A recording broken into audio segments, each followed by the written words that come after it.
लड़का फिसलकर सोने से भरी घाटी में गिर गया। उसके सामने का दृश्य देखकर वह दंग रह गया। उसे अपनी आंखों पर विश्वास नहीं हो रहा था। वह यह भी नहीं बता पा रहा था कि यह सपना है या हकीकत, लेकिन उसकी लालची प्रवृत्ति ने उसे तुरंत कदम उठाने पर मजबूर कर दिया। उसे नहीं पता था कि इतनी बड़ी दौलत के पीछे एक जानलेवा जाल छिपा है। वह बिखरे हुए सोने की ओर दौड़ा और उसे कसकर अपने हाथ में पकड़ लिया। ऐसा कहा जाता है कि जो लोग सोने को देखने के लिए भाग्यशाली होते हैं, उन्हें साल भर धन संपत्ति का आशीर्वाद मिलता है। और इस समय लड़के का धन के कारण दिमाग खराब हो चुका है।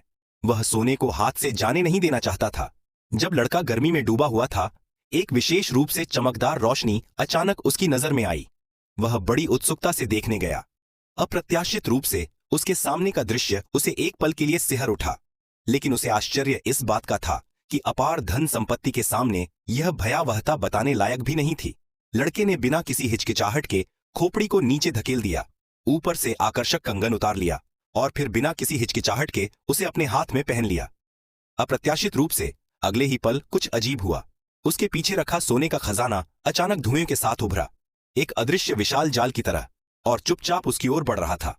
लेकिन उसे पता नहीं था, जब लड़के का चचेरा भाई घाटी की ओर दौड़ा तो उसके सामने का दृश्य देखकर उसकी रूह कांप उठी। लड़का बहुत पहले ही गायब हो चुका था। जमीन पर सिर्फ एक जली हुई खाल पड़ी थी। धन के मोह में डूबे लड़के को आखिरकार अपने लालच की दर्दनाक कीमत चुकानी पड़ी।